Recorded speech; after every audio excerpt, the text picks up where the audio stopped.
কাশ্মীর বেড়াতে এসে সোনমার্গ যায় ভাবছো? সোনমার্গ কতটা সুন্দর আজকে সেইটা নিয়েই হচ্ছে ব্লগটা। তো তোমাদের সাথে সোনমার্গ যাওয়ার পথে আমাদের সমস্ত ডিটেলস শেয়ার করেছি।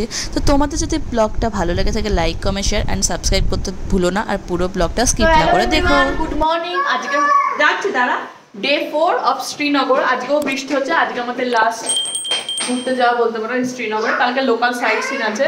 তো আজ আমরা যাচ্ছি হচ্ছে সোনমার্গ।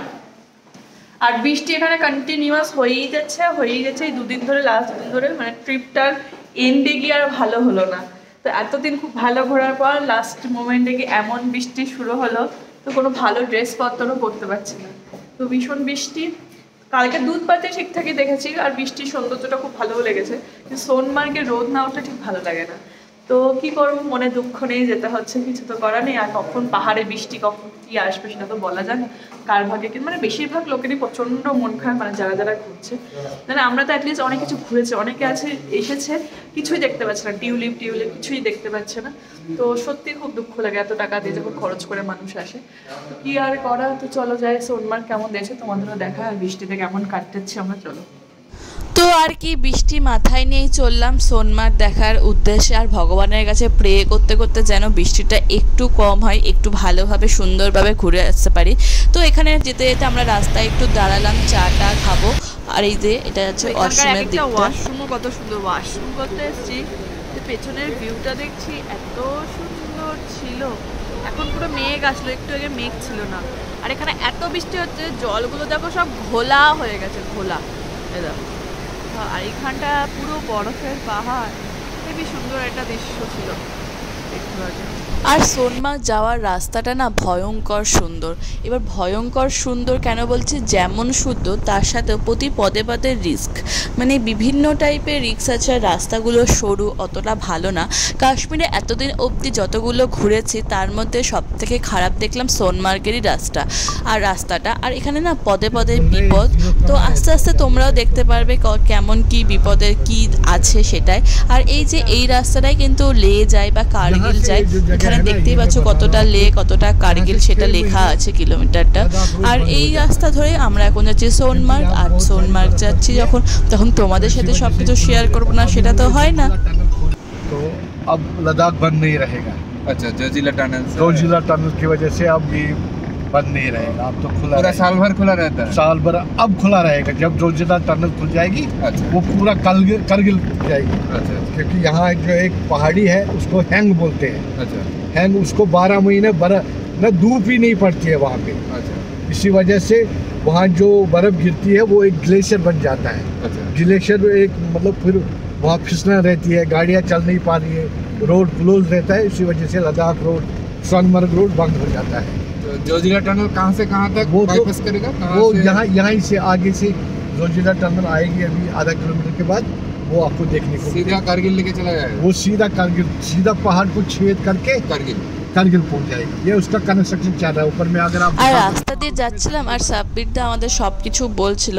তো আঙ্কেল বলছিল হচ্ছে এইখান দিয়ে জর্জিলা টানেল যেটা হচ্ছে সেটা হচ্ছে। আর এতে না 150 কিলোমিটার রাস্তা প্রায় কম হয়ে যাবে লে যাওয়ার পথে। এখন যে যতটা টাইম লাগবে তার থেকে প্রায় অনেক গুণ কমে যাচ্ছে। তো সেই কারণে রাস্তার প্রচুর কাজ হচ্ছে। আর রাস্তার মাঝখানে এই সৌন্দর্যটা দেখো, মানে সোনমার্গ যাওয়ার রাস্তাটাই অর্ধেক সৌন্দর্য লুকিয়ে আছে। আর পাশ দিয়ে যে নদীটা বয়ে যাচ্ছে সেটা কিন্তু সিন্ধু নদী। এতদিন যেটা পেহেলগাঁও হচ্ছিল সেটা লিডার নদী ছিল, আর এই পাশে যেটা বয়ে যাচ্ছে সেটা হচ্ছে সিন্ধু নদী। তো সিন্ধু নদীর পাশ দিয়ে এইরকম একটা খতরনাক রাস্তাতে আমরা যাচ্ছি। আর চারিদিকে ঝুড়ো বরফ আছে, আর এখানে কিন্তু ধসও নামে মাঝে মাঝে। একটু আগে যে পাহাড়গুলো দেখালাম সেগুলো কিন্তু হচ্ছে ম্যাগনেট পাহাড়, মানে ওখানে কিন্তু ম্যাগনেট পাওয়া যায় প্রচুর পরিমাণে, তার জন্য ওটার নাম হচ্ছে ম্যাগনেট পাওয়ার। আর এই রাস্তাটা দেখছো, এইখানে না কখনো কোথাও রোদ ঢোকে না। তো সাব্বির আমাকে সেটাই বলছিল, এইখানে কোথাও কোনো পাহাড়ে রোদ লাগে না, তাতে শীত হোক, বর্ষা হোক, শরৎ হোক, হেমন্ত হোক, মানে কোনো টাইমে এখানে রোদ পড়ে না। তো এই কারণে রাস্তাটা প্রচণ্ড স্লিপারি হয়ে থাকে। আর শীতকালে যাওয়াটা তো খুব রিস্কি হয়ে যায়, সেটাই আমাদের বলছিল। যেহেতু এখানে 12 মাসই মানে রোদ পড়ে না, তাই এই জায়গাটাকে হ্যাং বলে। মানে ওদের ভাষায়, কাশ্মীর ভাষায় আমাদের যা বললো, এটা হ্যাং বলে। यार ये क्या, इधर से इंसान एक्साइटेड हो जाता है यार, ये क्या है। कहाँ आ गए हम ना, हम कहाँ गए, ये क्या है? এখানে একদম ओ রোদ बाप পড়ে। रे बाप, ऐसे ऐसे ना, वाह, ऐसे लोगों के मुंह से निकलता है। ये हमेशा टेंशन में रहता है ये जगह। क्यों? मतलब इसलिए कि मतलब ये नहीं, इस टाइम कोई मतलब खास तो जब मतलब बर्फ वगैरह, अगर बर्फ ज्यादा भी यहाँ तो जल्दी गिर मतलब বন্ধ हो जाएगा बंद हो जाएगा।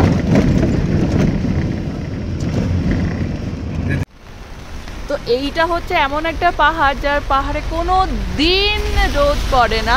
আর এই দেখো এখানে সব বরফের ধস, অ্যাকচুয়ালি বৃষ্টি হচ্ছে হলে কাদা কাদা, নাহলে স্নো হোয়াইটের মতো লাগে। আর রাস্তাটা দেখো জাস্ট, মানে এত সরু, আর চারিদিকটা দেখো, আর বৃষ্টি। आप तो भीग रहे हैं। आप तो এগুলো ये ঝুরঝুরে पूरा বরফ नदी का पार किया था। না, বরফ না, তোরা जम के ऐसे गोला गोला हो गया। हाँ, इधर एक वीडियो बनाना हल्का सा, उसमें मेरे को बुलाना। আর সামনেই দেখো কি হয়েছে, এখানে আর একটা গাড়ি খারাপ হয়ে পড়ে গেছে। কারণ রাস্তাটাই এত খারাপ, মানে যে কোনো টাইমে যে কোনো কিছু হয়ে যেতে পারে। তো উনি এখন গাড়ি সারাতে বসলেন, আর আমরা এদিকে যাই, আর দেখো দেখতে দেখতে প্রায় চলেও আসলাম, প্রায় চলে এসেছি বলতে পারো সোনমার্গ। আর এই রাস্তাটা কিন্তু আসতে 3-4 ঘন্টা টাইম লাগে। তাই তোমরা যারা সোনমার্গ ঘুরতে আসবে অবশ্যই হাতে টাইম নিয়ে এসো, কারণ তোমরা কিন্তু এই রাস্তাটা যেহেতু খারাপ, তাই মানে আর যে কোনো টাইমে যা কিছু হতে পারে বলে মানে টাইম লাগে। আর যে সোনমার্গেও দেখার অনেক কিছু আছে, তাই সোনমার্গ ঘুরতেও প্রচুর টাইম লাগে। যেহেতু বৃষ্টি হচ্ছিলো, আমরা বিশেষ মানে সোনমার্গ থেকে আরও আদার্স যে স্পটগুলো গাড়ি ভাড়া করে যেতে হয় সেটাতেও মানে রেঞ্জ 3 থেকে 4,000 টাকা নেয়। তো সেটা আমরা যাইনি, কারণ বৃষ্টির মধ্যে যাওয়ার কোনো মানে ছিল না, তো সেই কারণে যাইনি। কিন্তু সোনমার্গ যারা আসবে টাইম নিয়ে এসো, কারণ ওখান থেকে আবার 3-4 হাজার টাকা গাড়ি করে লোকাল ক্যাব করে যাওয়া হয়। তো এই যে এখানে সমস্ত গাড়ির আবার চেকিংও হয়, কিন্তু সোনমার্গ আসার পথে অনেকগুলো চেকিংও হয়। আর দেখতে দেখতে চলে আসলাম সোনমার্গ। এইগুলোকে বলা হয় গ্লেশিয়াল, কারণ এইগুলোতে সারা বছর বরফ থাকে, যেহেতু ড্রাইভার আঙ্কেল সেটাই বললেন, এই জন্য। আর এত সুন্দর লাগছে, মানে চোখে না দেখলে বলা যাবে না জায়গাটা যে কত সুন্দর। সত্যি সোনমার্গ গুলমার্গ দুটো জায়গায় অপূর্ব সুন্দর, আর এই অপূর্ব সুন্দর দেখলে একদম চোখ তোমাদের ধাঁধিয়ে যাবে। আর এটা যদি রোদ উঠতো আরও সুন্দর লাগতো, আরও মানে বলে বোঝানো যাবে না যে কতটা সুন্দর হয়তো লাগতে পারে বা লাগতো। তা নিয়েই সোনমার্গ ঘুরতে এসেছি আমরা। এখন নামলাম, বিশাল বৃষ্টি, এই কিন্তু দারুণ সুন্দর, দারুণ অসম্ভব সুন্দর। এইখানে চাইলে তোমরা স্কেটিং, বাইক রাইডিং সমস্ত কিছু করতে পারো। বাইক রাইডিং 1000 টাকা মতো না, যেহেতু বৃষ্টি হচ্ছিলো তাই একটু 750-750 করে নিচ্ছিল। তো সেটা তোমরা দাম দর করে ওঠো, এখানে বার্গেনিং হয়, তা তোমরা তোমাদের চেষ্টা মতো বার্গেনিং করে সেই অনুসারে যেও।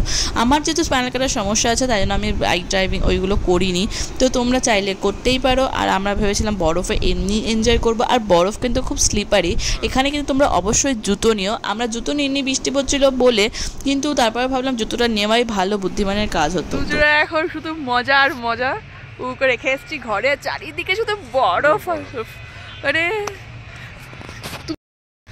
দেখো কেমন বৃষ্টির মধ্যে আমাদের শখ, ভালোভাবে বরফে ঘুরে টুরে এইবার হ্যাঁ মনের দুঃখ মিটিয়ে, গুলমার্গে যে দুঃখগুলো ছিল তো সেইগুলো মিটে। আর জাস্ট নেমেছে, বৃষ্টিটা কমে গেছে, মানে এত ভগবানকে ডেকেছি মনে হয় ওই কারণে শুনেছে ভগবান। তো তারপরে একটু ভালো করে এনজয় করেছি দুজনা, ফটো ভিডিও বাদ দিয়ে। তো সেই কারণে এখন আবার যাচ্ছি গাড়ির দিকে। যখন নামলাম খুব বৃষ্টি, তো এখন বৃষ্টিটা কমেছে, এনজয় হয়ে গেছে, এবার যাচ্ছি আবার। আর এই যে চারিদিকে শুধু সাদা আর সাদা, কিন্তু প্রচণ্ড ঠান্ডা। এগুলো মনে হচ্ছে যত দেখি তত দেখি, মানে মন আর ভরে না। মা ভালো, আচ্ছা চোখে মাথায় আনতে পারছি না, চশমা পরে দেখো ভালো করে দেখতে পাবা। মানে এত সুন্দর, আর মানে কি হয় বরফে একটু রোদ পড়লেই এত ব্রাইট করছে, মানে বলার মতো না। মানে তুমি যেরকম ভাবে তাকিয়ে থাকবে সেরকমই সুন্দর। এটাই মানে বিশাল সত্যি তাই।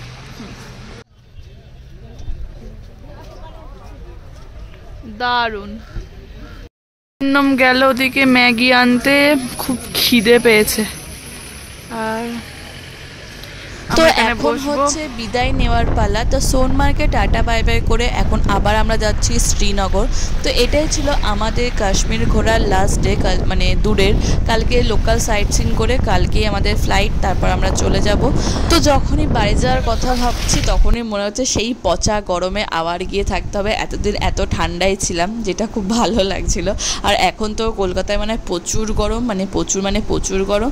তো চলো সোনমার্গ দেখা শেষ, এবার যাই। আর দেখো যাচ্ছি যখন এক ফোঁটাও কিন্তু বৃষ্টি নেই, আর এত সুন্দর লাগছে পাহাড়গুলো, যেন মনে হচ্ছে দেখেই যাই, মানে চোখের সেই শান্তিটার মিলছে না, মানে চোখের কখনো বিরক্তি লাগছে না, এইরকম একটা পরিস্থিতি। তো চলো ব্যাস, আজকের মতো সোনমার্গ ঘোরা শেষ। এখন রাস্তায় গিয়ে একটু খাবো দাবো।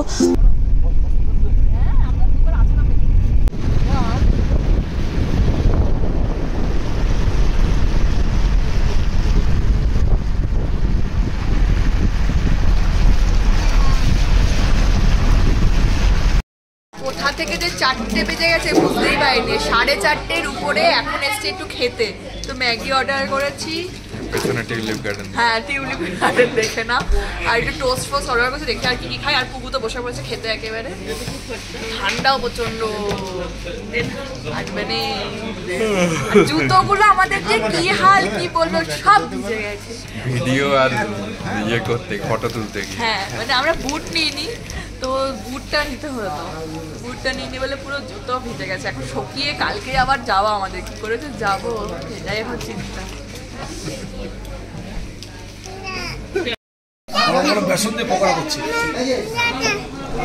তো খেয়ে দিয়ে আবার বেরিয়ে পড়লাম। এই সুন্দর জায়গাটা ক্যামেরা বন্দি করে রাখলাম যাতে স্মৃতি হিসেবে আমার কাছে সারাক্ষণ থেকে যায়। আর এত ভালো জায়গা আর আসতে পারবো কিনা সোনমার্গে, হ্যাঁ ইচ্ছা তো আছে, আবার নিয়ে যাব, তো সোনমার্গের উপর দিয়েই যাবো। তো সোনমার্গ ঘুরে এই 7:30 নাগাদ আমরা আসলাম। ভগবান আমাদের দিকে মুখ তুলে চেয়েছিল, তাই একটু রোদ দিয়েছিল, তাতেই যা সুন্দর সোনমার্গ বলার মতো না। আর আজকের দিনটা আশা করি আরও ভালো হবে, কারণ আমাদের ট্রাভেল এজেন্ট যে আছে সে রাতে আমাদের খাওয়াবে বিরিয়ানি।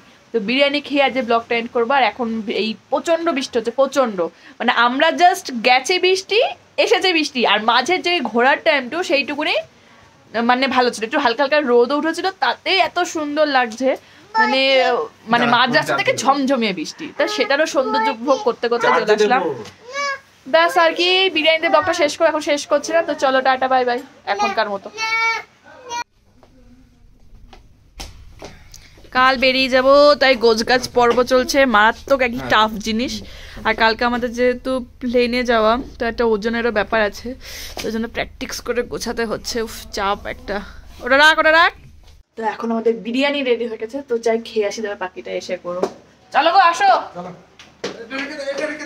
এটা রেখে দিয়ে যাও, চলো বিরিয়ানি খেয়ে আসি। তো গরম গরম ধোয়াটা বিরিয়ানির সাথে আজকে ব্লগটা এখানে এন্ড করছে। দেখা হচ্ছে কালকে, টাটা বাই বাই।